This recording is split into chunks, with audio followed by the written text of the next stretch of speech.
نحمده ونصلي على رسوله الكريم اما بعد فاعوذ بالله من الشیطان الرجیم بسم اللہ الرحمن الرحیم رب اشرح لي صدری ویسر لي امری واحلل عقدۃ من لسانی یفقهوا قولی۔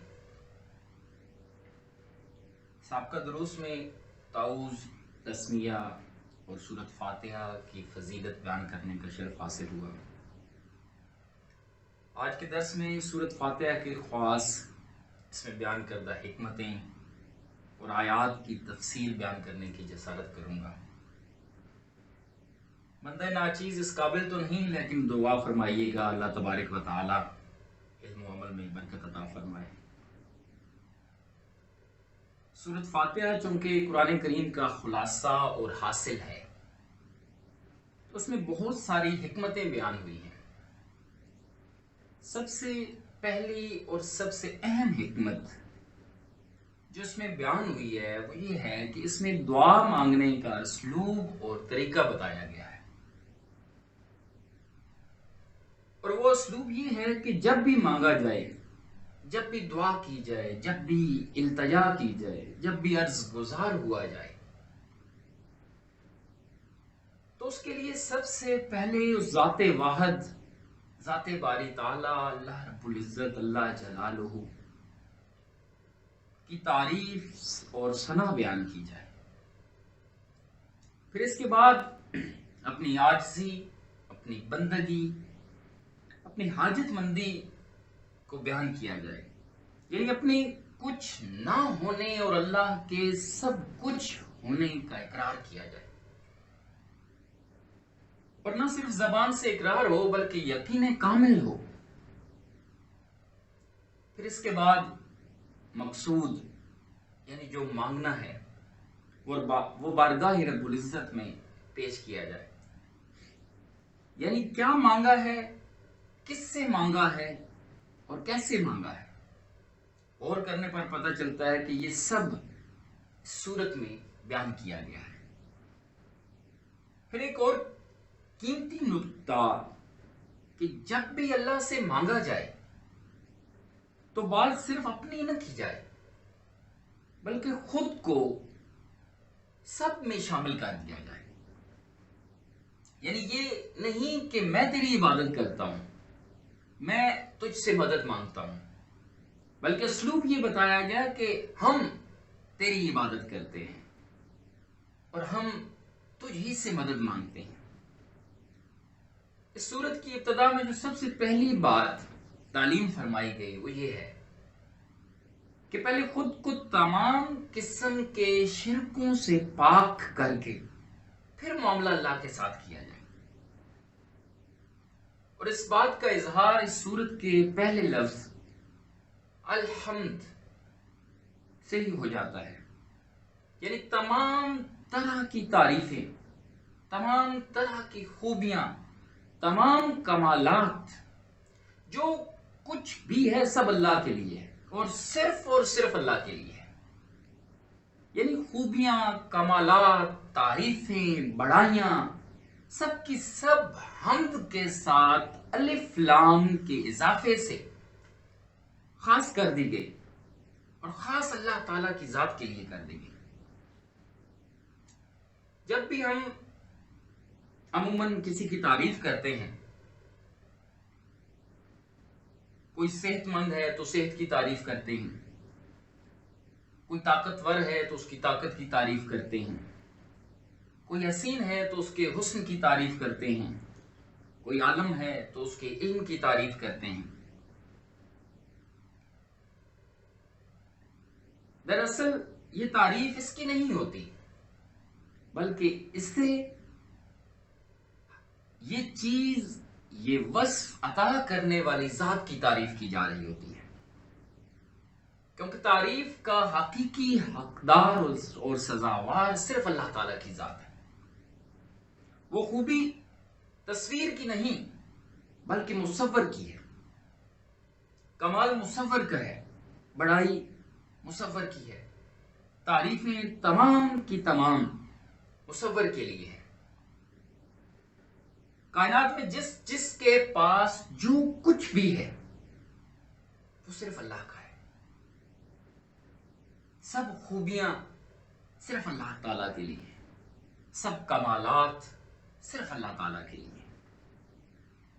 باقی کوئی کچھ بھی ہے، کوئی جہاں ہے، جیسا ہے، کسی کے پاس جو بھی کمال ہے، کسی کے پاس کوئی بھی وصف ہے، کوئی بھی خوبی ہے، تو وہ تمام کی تمام خوبیاں اس کی ذاتی نہیں بلکہ عطا من جانب اللہ ہے. تو پھر اصل تعریف، اصل حمد تصویر کی نہیں، مصور کی ہے. اور مصور خالق کائنات، مالک کائنات اللہ تبارک و تعالیٰ کی ذات ہے. پھر اس دعوے پر دلیل پیش کی گئی، اور کیا خوبصورت دلیل ہے. دعویٰ کیا تھا؟ الحمدللہ، تمام طرح کی تعریفیں، تمام طرح کی خوبیاں، تمام طرح کی بڑھائیاں صرف اور صرف اللہ کے لیے. اور دلیل کیا پیش کی گئی؟ کیوں یہ خوبیاں، کیوں یہ بڑھائیاں، کیوں یہ تعریفیں صرف اللہ کو سزاوار ہیں؟ اس لیے کہ وہ رب العالمین ہے، وہ تمام جہانوں کا پالنے والا ہے، وہ تمام جہانوں کا پروردگار ہے. مفسرین نے بیان کیا ہے کہ 18,000 عالم ہیں، کہیں یہ بھی ملتا ہے کہ 24,000 عالم ہیں. لیکن میں سمجھتا ہوں کہ ان عالمین کا علم، یہ عالمین انسان کی دسترس سے باہر ہیں، انسان کے علم سے باہر ہیں. انسان کسی صورت بھی وہاں تک نہیں پہنچ سکتا. کوئی جدید سے جدید ٹیکنالوجی، کوئی سائنسی ترقی، کسی قسم کا علم، مادی علم ان عالمین کو نہیں پا سکتا. اور اللہ تبارک و تعالیٰ کیا فرما رہا ہے کہ میں ان تمام عالمین کا رب ہوں. اب یہ رب لفظ بذات خود بہت بڑی وسعت رکھنے والا لفظ ہے کہ میں تمام عالمین کو پالنے والا ہوں، میں تمام عالمین کا پروردگار ہوں. اب جب بات عالمین کی آئے گی تو آپ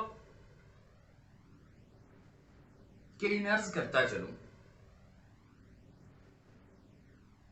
کہ ہم سمجھتے ہیں کہ صرف، یہ ہمارا خیال ہے کہ صرف اللہ تعالیٰ کی ذات اس کرۂ ارض پہ، اس کائنات میں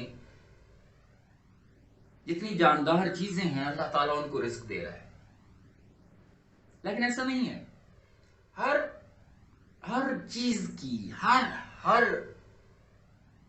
چرند پرند، حیوانات، نباتات، ستارے، سیارے، تمام مخلوقات کی ایک زندگی ہے، اور ان کی وہ زندگی اس کو کس نے عطا کی ہوئی ہے؟ اللہ تبارک و تعالیٰ نے. اور پھر اس زندگی کو قائم رکھنے کے لیے، اس کے لیے جو اس کی ضرورت ہے وہ کون مہیا کر رہا ہے؟ اللہ تبارک و تعالیٰ. اب سورج کی زندگی کیا ہے؟ کہ سورج روشنی مہیا کرتا ہے. اگر اس میں وہ حدت اور وہ خاصیت نہیں رہے گی تو وہ سورج نہیں رہے گا. اور یہ خاصیت، یہ حدت، یہ روشنی کا ذریعہ اس کو کس نے بنایا؟ اللہ تبارک و تعالیٰ نے.